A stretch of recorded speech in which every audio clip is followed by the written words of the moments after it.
release which the It Society was at put a out this news morning conference this morning that the actually ambitious means new this. It plan means for that the the future of formal London Zoo evaluation was process, unveiled. of which Of 5 you options will under have heard when consideration, we the announced it Council in of the July Zoological this Society year. of London What chose we that did put was forward by we Chief wanted Executive to Dr produce Joe Gibbs. a master Costing plan for the zoo, £17 million, not simply- it's based mainly on breeding endangered species and conservation. So the focus will now be on a range of animals, including the Sumatran tiger, of which there are less than 300 in the wild, the lowland gorilla, as well as the rare Patula snails.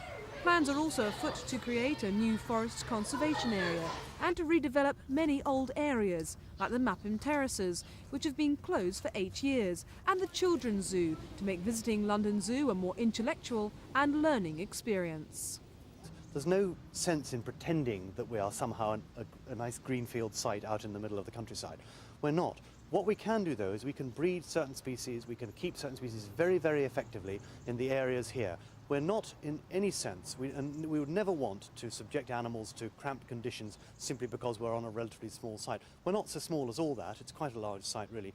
We will concentrate on those animals for whom the breeding potential and the welfare conditions are paramount.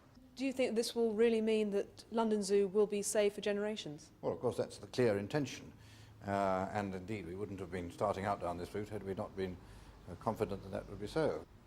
London Zoo came under threat after visitor numbers fell, annual deficits increased, and there was no likelihood of any more money from the government.